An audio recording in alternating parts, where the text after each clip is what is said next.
Salut à tous, c'est bienvenue sur ValetPL Lorcana FR, comment ça va fou? Ça va très bien, toi? Ça va très très bien. Aujourd'hui, on se retrouve pour les spoilers tant attendus du chapitre 5, Shimmering Skies, le ciel éclatant, ciel éblouissant, quelque chose comme ça, ciel éclatant je crois, en français. On se retrouve du coup avec, je crois, 12-13 spoilers à peu près, qu'on a Ouais, eu pendant un stream affreux, affreux, affreux, vraiment un affreux. très mauvais Je stream, ouais. le, je le mentionne parce qu'on attendait un stream avec des annonces. Je me doutais qu'il n'y aurait pas grand chose, mais la communauté en attendait beaucoup. Et c'est pas qu'il n'y a pas eu grand chose, c'est qu'il y a eu 11 cartes, la gamme de produits qui est la même que tout le temps. Et voilà. Et une game d'Ursula en PvE pendant 1 heure. Bref. Je le dis pour ceux qui ne nous suivent pas forcément sur Twitch, c'était un enfer à vivre. Alors Kana, c'est très dur là en termes de communication ce qu'ils nous sont proposés. Mais Ouais. aujourd'hui, on vous sort que le jus de cette annonce, donc les nouvelles cartes, pour le chapitre 5, qui sort début août dans les magasins spécialisés, fin août pour les magasins moins spécialisés, Fnac, Cultura, Carrefour, etc. Et en commande à distance, évidemment.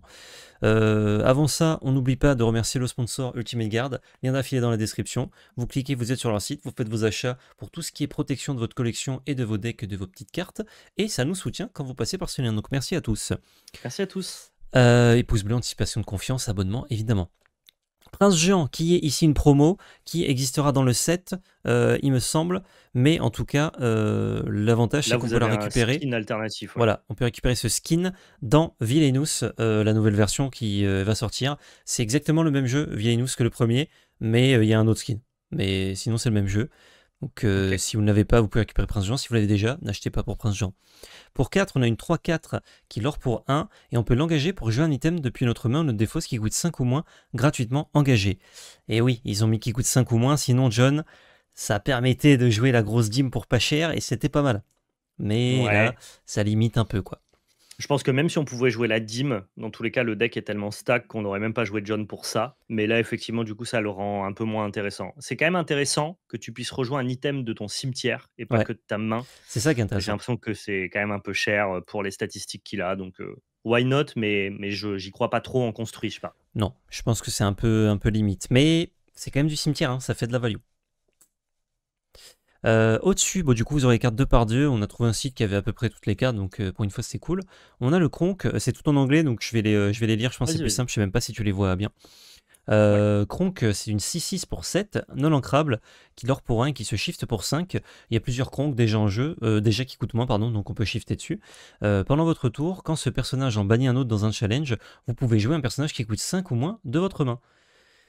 Effet potentiellement fort, mais ça rappelle des effets comme Mickey Flute qui ne sont pas joués. Et là, ça Ouais. demande de jouer d'autres Kronk. Donc à moins qu'on ait des super Kronk qu'on a envie de jouer dans des decks, on ne jouera pas celui-ci.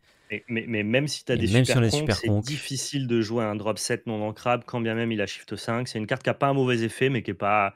Il y a pas mal de gens qui m'ont dit, même en live, ah, le nouveau Kronk, Floodborn et tout, il est cool. hmm, Ouais, je crois pas, hein. Je crois pas que ça soit du niveau de ce que propose actuellement l'Orcana en termes ouais, de power level. je crois Donc, pas non bon, plus. à voir. Badanon, on a un lieu qui... ah bah on ne peut pas voir combien il coûte, attendez, faut que je clique dessus. Est-ce que je peux l'avoir en zoomé là? Il coûte 3. Il coûte 3, Mais ouais. effectivement, tu pourras toujours pas le voir. C'est dingo. C'est vraiment de la merde. Bah, il coûte 3. Ancrable, ça coûte 2 pour mettre des personnages dessus et il a 7 points de vie. Et les vilains sur ce lieu ont engagez-le, payez 3, jouez un caractère qui a le même nom gratuitement, tant qu'il est ici. Et ça leur pour 1 tous les tours. Alors c'est vraiment éclaté comme effet. Est-ce qu'on est content d'avoir 7 points de vie pour 3 ancrables qui leur pour 1 tous les tours?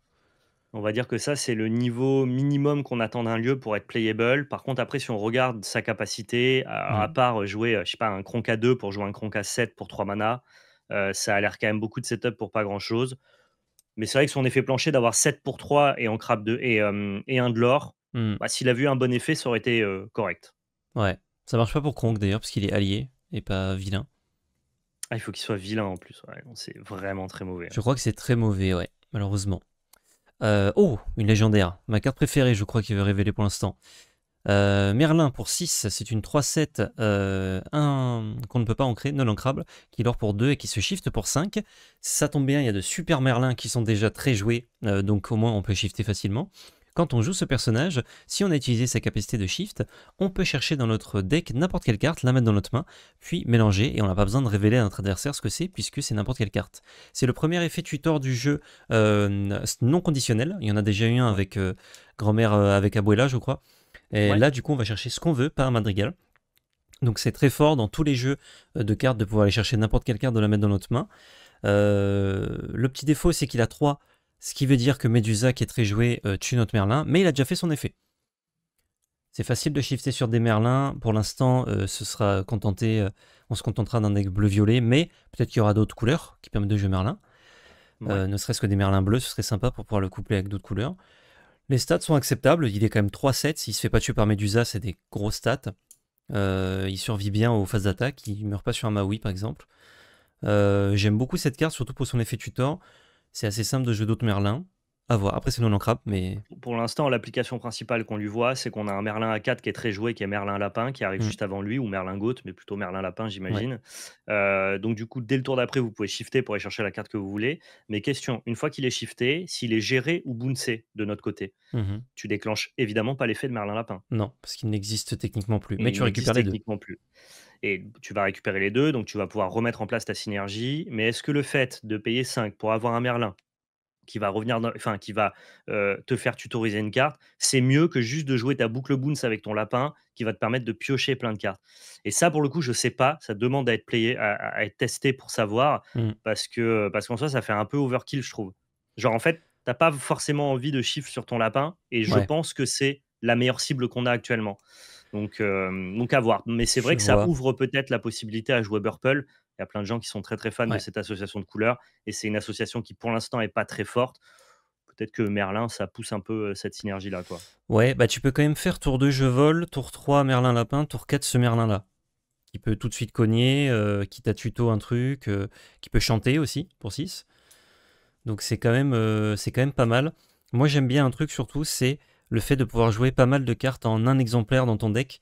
Enfin pas mal, genre 3 ou 4, qui vont être très fortes dans certains match-ups et moins fortes dans d'autres. Et grâce à ton Merlin, tu vas les chercher, tu la joues à ton adversaire et il est vraiment très déçu. Tu as un petit côté toolbox qui est pas Ouais, désagréable du fait que, de toute façon, même les decks rampes bleus, sans avoir de Merlin en early game, ils peuvent dépenser, 6 ressources pour aller chercher un Lucky Dim, par ouais. exemple, et tuer l'adversaire. Donc c'est peut-être une carte qui sera utilisée, pas du tout pour son plan de shift, Ah, mais juste par les decks très contrôle et très late game, si quoi. tu shiftes pas, tu ne cherches pas une carte dans ton deck. Faut shifter spécifiquement. Ah! Ah ouais, ça, pour moi, ça réduit de ouf sa playabilité. Je pense que Ah c'est pas bah très bien dans ce cas. sinon c'était évidemment très fort, hein. Pour 6 aller chercher n'importe quoi, avoir un body. Bah, c'est évidemment très fort dans des decks qui rampent, ça aurait pas été très joué ailleurs, quoi. Ouais, mais genre le bleu, comme tu dis, elle pouvait jouer gratuitement des Le Merlins. bleu l'aurait utilisé pour ça, ouais. Mais Ah, ouais, je je suis trouve ça quand même mitigé bien, sur moi. ce Merlin. Je suis mitigé. C'est pas trop fort, mais je trouve ça bien, moi. Notamment parce qu'il y OK. a des bons Merlins qui sont déjà jouables. C'est ce qu'on dit à chaque fois, hein, s'il y a déjà des bons trucs jouables quand on shift, c'est cool. Là, du Ah, mais coup, c'est la première fois qu'on se dit qu'en shiftant, tu vas perdre l'effet de la carte du dessous. La première fois qu'on a cette réflexion-là et c'est dommage. ouais, c'est vrai. C'est vrai, c'est vrai. À voir. Nous verrons. Un gros lieu qui coûte 4 de mémoire, il coûte 3. Il a 9 points de vie pour 3, c'est énorme. Ça coûte 2 de mettre les personnages ici. Et les personnages qui ont support sur ce lieu ont plus 1 de l'or et plus 2 points de vie. Donc c'est un gros renfort pour la mécanique support qui est nulle. Oui, Mais par et contre, qui continuera à être toujours nul. c'est vraiment un lieu de zinzin quand tu joues support. Plus 1 de l'or, plus Ouais, 2 mais points de vie. Pour le point de vie qu'il a, pour le coup qu'il ouais, coûte, mais il ne lord pas. il ne l'or pas. Ah, Il ne lord heureusement. pas lui-même. Alors que pour 7, Heureusement. alors que l'autre qui a 7 points de vie, ce qui est quand même pas mal, Mm. 7 points de vie, lord pour un, Ouais, pour le même mana. Donc j'aime pas trop ce Gretel Luminari. Il continue à pousser la mécanique support alors que ce qu'il faut que les game designers chez Lorcana se rendent compte, c'est pas autre c'est que chose. support, ce n'est pas bien Ouais, dans un jeu compétitif, malheureusement, dans le jeu compétitif actuel. effectivement. On continue avec. Bon, Prince Jaune à droite, c'est la même qu'on avait vu. Ça, c'était le leak. Maintenant, on a vu l'officiel, donc c'est bon. Pour 4, on a Vanellope von Schwitz. C'est une 3-3 rush qui lore pour 2, qui est non ancrable. Quand on joue ce personnage, elle gagne évasive jusqu'au début de votre prochain tour. Donc ça permet d'aller déloger des cartes évasives et elle de ne pas se faire retrade en retour. On en avait parlé pendant le live reveal, on trouvait que ce design était très étrange. Parce, Pourquoi très étrange? parce que ensuite, une fois qu'elle a rush et dégommé un truc, t'as envie qu'elle lore pour 2, mais elle n'a plus évasive. Donc elle va se faire trade par un peu n'importe quoi. Ouais, mais encore heureux, ça veut dire quand même qu'elle peut aller trade 2 trucs. Parce qu'en fait, ce qu'on aimait bien faire, notamment dans Violet Rouge, c'était jouer Maui couplé à Peter Pan. Comme Mm. ça, ton Maui, entre guillemets, quand il tapait, derrière, lui, d'habitude, il est sans défense. Là, il se retrouve avec Évasive, il allait pouvoir emporter 2 cartes. Ouais. Bah là, cette carte-là, elle fait le mix des 2, mais toute seule. C'est juste qu'elle a pas la puissance de Maui. Donc en Ouais, fait, c'est vrai que son lore de 2, on s'en fout un petit peu finalement. Tu vas juste bah, aller un peu, trader ouais. 2 trucs, quoi. Tu vas trader deux trucs, mais c'est quand même très cher pour le trader deux trucs, je trouve. Le fait que ce soit 4 non ancrables. Ouais, franchement, ça va, hein. Ça reste OK. Une 3-3 rush, normalement ça coûte 3.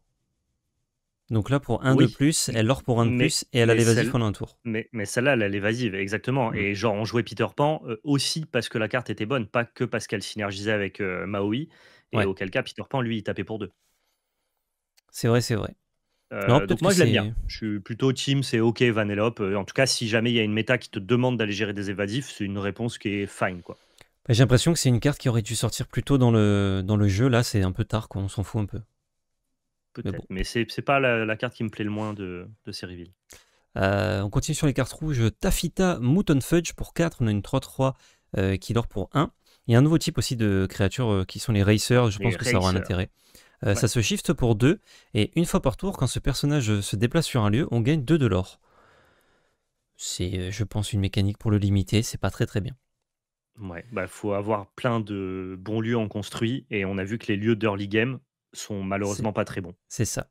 On a Tafita Mouton Fudge du coup pour pouvoir shifter 2 autour d'eux. C'est une 1-2 pour 1 en crabe qui leur pour 1. Et quand on joue ce personnage, si on a un lieu en jeu, chaque adversaire perd 1 de l'or. Ils Donc c'est commencent quand même à pousser, pas mal les lieux avec ces 2 cartes-là, hein. ouais. Après ça, c'est si tu as un lieu en jeu, donc ça veut dire que tu dois le décurver pour faire perdre 1 de l'or. Donc Ouais, tu perds l'effet tour 1 dans tour 2 qui te donne des bonnes stats. ouais, ouais. Ouais, c'est pas brillant, mais ils essaient. Ils Ils essaient, essaient, ouais. là-dessus. C'est juste que malheureusement, on s'est rendu compte que jouer des lores en early game, bah, ça te décurvait, c'était une perte de tempo Mm. et c'était facile pour ton adversaire d'aller les gérer. Alors que nous, ce qu'on veut, c'est jouer des lieux en mid ou en late game, ou parce qu'ils ont des effets de value, ou parce qu'ils vont, entre guillemets, «outrepasser» les anti-bêtes de masse de ton adversaire. Donc on les Exactement. joue plus comme des planeswalkers à Magic plutôt que comme des lieux en fait, Ouais. à l'Orcana. Et je suis pas sûr que Tafita suffise, mais bon, les 2 cartes là, mis bout à bout, elles sont cool, hein. Ouais, elles sont acceptables. Si la synergie lieu marche, mais bon. Actuellement, elle marche pas de ouf. J'y crois peu. Deux cartes un peu vanilla, Snowana Rainbow pour 3 non crabs, c'est une 2-4 rush qui leur pour 1. Et round 6, Flugger Butter pour 4, c'est une 4-4 qui n'a aucun effet. Je crois que c'est trop gentil. Oui. Donald Duck, autre légendaire pour 5, le distributeur de tartes. C'est une 3-6. En crabe, il leur pour 1, il se shift pour 4, le Donald. Il y a d'autres Donald dans le jeu, donc c'est possible de shifter déjà. Ouais. Quand on joue ce personnage, si on a utilisé Shift, chaque adversaire perd 2 de l'or. Et tant qu'un adversaire a 10 de l'or ou plus, ce personnage gagne plus 6 de force. Donc il est 9-6. Il met des baignes monumentales. Je pense que c'est pas très bien, actuellement. Alors, c'est pas très bien, mais les stats sont bonnes, hein. Si tu Les stats oublies sont le bonnes. fait que Medusa vient attraper, vient grailler toutes les cartes qui ont 3 de force, déjà ça marche pas si ton oppo il a 10 ou plus. Hmm. Mais je veux dire juste de base, il est 3-6 pour 5, ce qui est pas exécrable si tu le shiftes pas et bah, si tu le shifts, il est bien, mais est-ce qu'on a des bons Donald à mettre avant?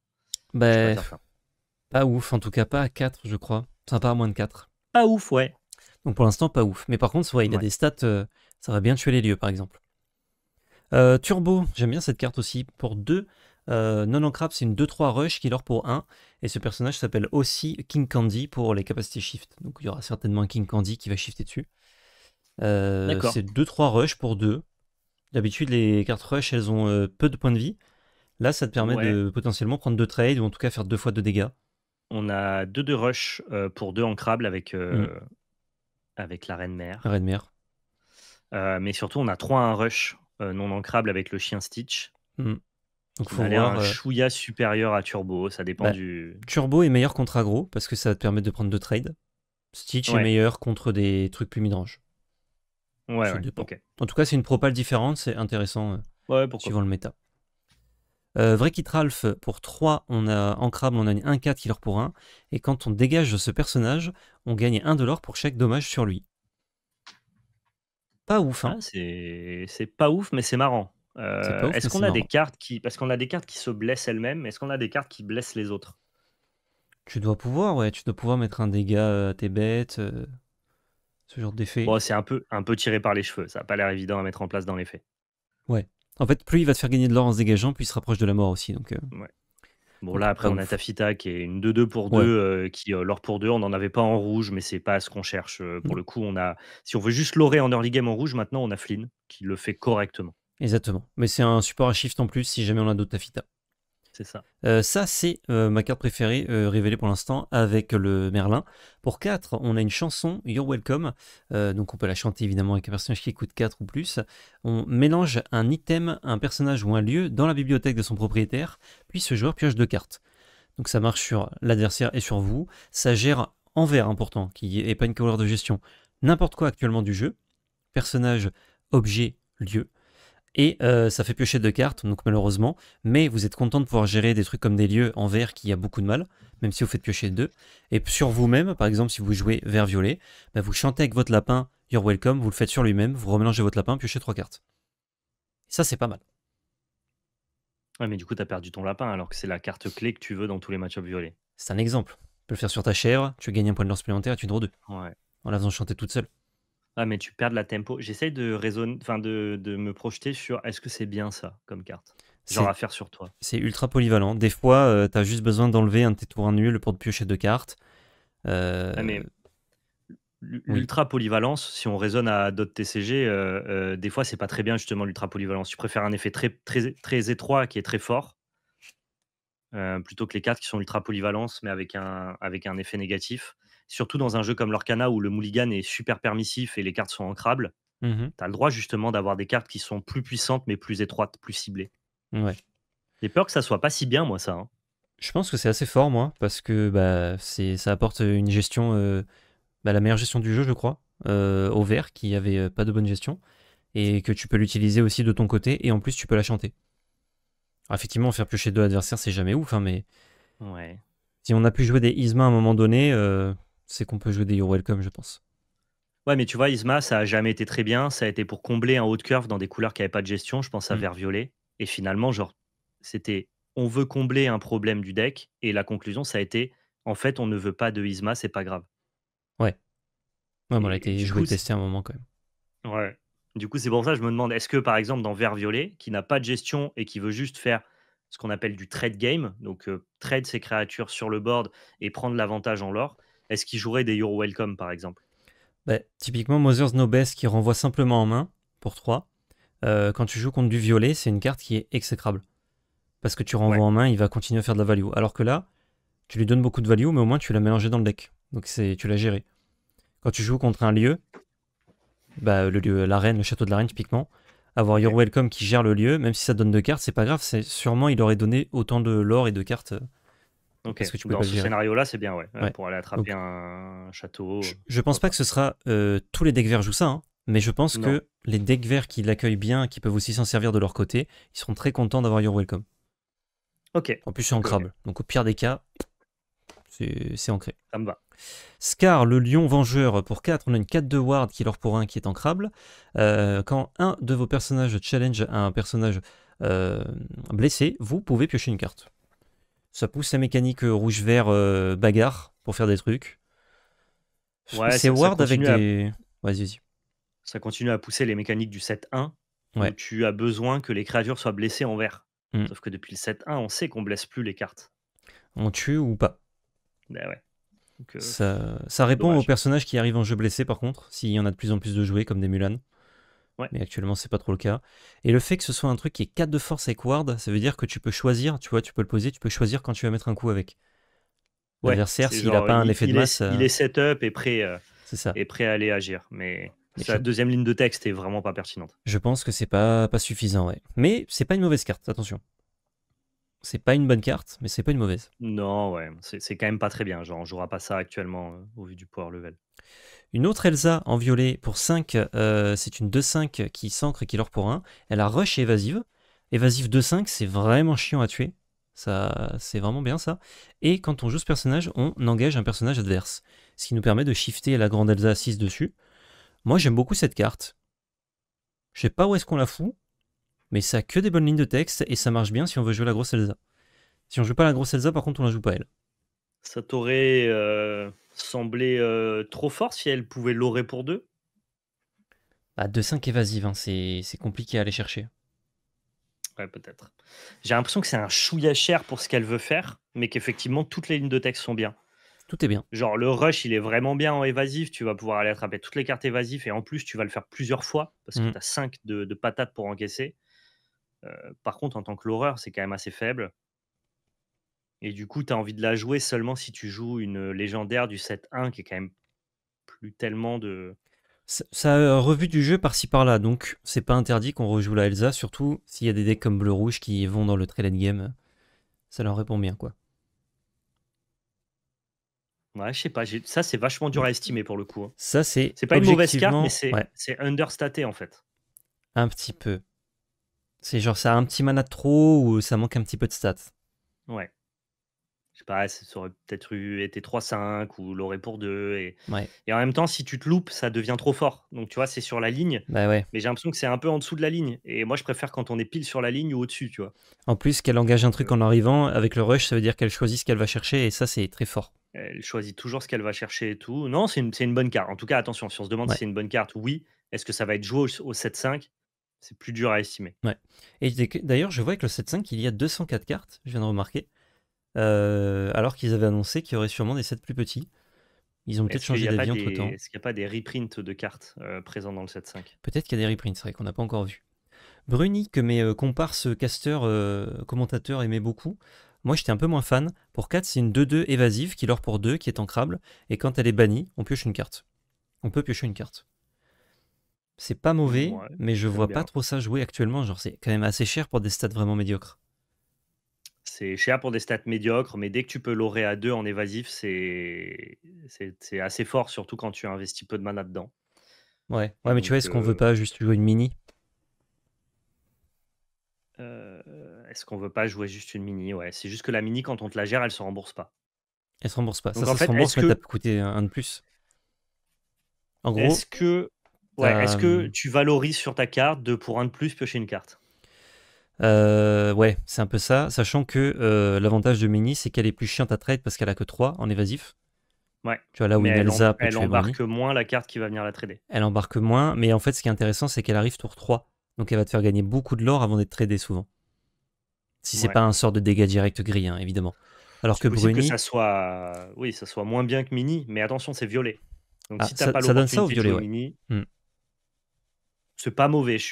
C'est comme Elsa, je suis pas certain que ça soit très joué, mais c'est pas mauvais, quoi. C'est pas mauvais, mais j'ai l'impression que par rapport à ce qui existe déjà, on aime moins Bruni. On a moins la place Peut- pour la jouer. Peut-être bien. De À toute façon, ils voir. gardent tout le jus pour plus tard, hein. Les premiers reveals Oui, qu'ils nous ont fait, évidemment. Ah, c'est déjà, pas le haut du panier. on a eu un tutor et c'est pas mal. On a eu un tuteur. Christophe pour 9, non ancrable. C'est une 3-7 qui leur pour 3. Gros stat. Heureusement, il n'y a pas Medusa dans le jeu.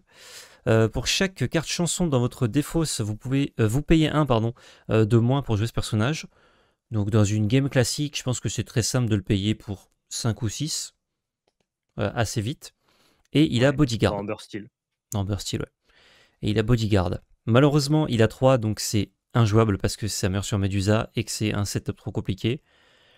Et les decks qui joueraient Bodyguard, je les vois pas trop jouer des chansons, même si ça marche très bien de jouer des chansons dans un deck Bodyguard, parce que ça te demande d'engager tes créatures qui du coup trigger l'effet Bodyguard.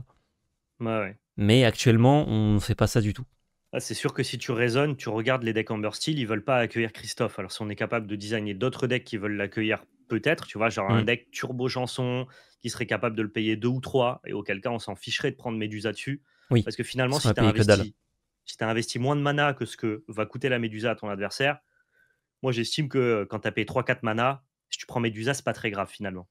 Bah, Medusa, elle Mais coûte 6, et elle a un body qui de va quatre rester quatre. sur le board. Donc je pense que si tu payes Christophe Tu payes plus de 3 ou 3, t'es moins, deg. ouais voilà, 3 ou moins c'est ok. Et si tu payes 4, déjà c'est chiant.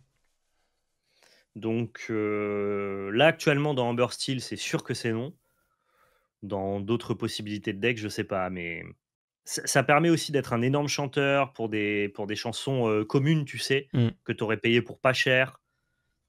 Genre là, tout de suite, je pense que c'est nul, mais je me dis si la gueule du chapitre 5, c'est tous les decks jouent 20 chansons, je me méfie. À voir. À voir. Mais Mais pas j'aime pas fan. trop là de base. Ça colle bien à la main, quoi, Christophe, c'est ça le problème. C'est clair. Et puis c'est non ancrable, donc Ouais, désolé Christophe, c'est ça. pas pour nous pour l'instant. Mais il a un super joli dessin. Vanellope von Schwitz, pour finir, pour 1, on a une 2-2, Killer pour 1. C'est un drop 1 acceptable comme il en existe déjà, mais qui serait meilleur si on a besoin du type princesse ou racer ou héros. Elle a quand même Ouais. 3 types qui sont super. Enfin, racer, on sait pas si ça sert pour l'instant, mais héros et princesse, c'est quand même très cool. Donc, ça permet de renforcer un peu les tours 1 de ce genre de deck. J'ai l'impression que Vanellope et toute la clique Racer, c'est Mm. exactement la clique Madrigal du chapitre 4. C'est Ouais. la première licence qui a été révélée parce que c'est la nouvelle licence qui va faire la promotion du chapitre 5. Mm. Je parle de licence Disney. Mais par contre, les cartes sont pas fortes pour le construit. Genre, tu joues pas les Madrigal en construit. Ouais, Et ouais. je pense que tu joueras pas les Racers en construit non plus, quoi. C'est ça. Bah, attendons de voir, il manque quand même pas mal de cartes, mais je suis de ton Oui, avis, mais je pense que ce c'est sera pour pas ça que ça. je transposais l'analyse, ça ressemble à ça. Ouais. Si les cartes suivantes me font mentir, je serais très content. Ouais, ouais, bien sûr. Mais ouais, de toute façon, on a eu beaucoup de Communion Co là dans ces racers. Je pense que c'est pour montrer plutôt le côté limité du set, quoi. Ouais, c'est ça. OK, bon, bah, première petite fournée, un peu Ouais, timide, mais c'est un peu normal, hein, timide. ils en gardent sous le pied, pour nous montrer les meilleures Mm. cartes un peu plus tard. Ouais. Mais c'était déjà intéressant de voir la nouvelle licence et les 3-4 cartes qui sont cool. Ouais, il y a 3 cartes intéressantes à retenir. Pour moi, c'est Elsa, You're Welcome et Bruni et moi j'aime bien, celle-là, là, Merlin. le Rush aussi et Merlin et celle d'au-dessus, j'aime bien. Je trouve ça OK. Vanellope. Bah, en fait, Vanellope, elle va combler un slot pour moi manquant, mais Ouais. elle propose pas de choses très nouvelles, quoi.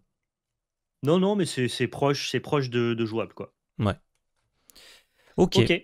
Bon, bah, intéressant. Sympathique cette fournée. Fin de cette vidéo spoiler qui a été plus courte que d'habitude. Hein, on a fait vite, c'est cool.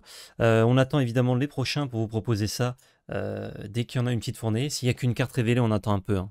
On groupe Oui, pour faire des bien vidéos sûr. un peu plus denses. Pouce bleu, commentaire, partage, abonnement, réseaux sociaux dans la description avec notre chaîne Twitch, Valpel Magic Arena FR. Et surtout, n'oubliez pas, c'était de la belle magie. C'était de la belle magie.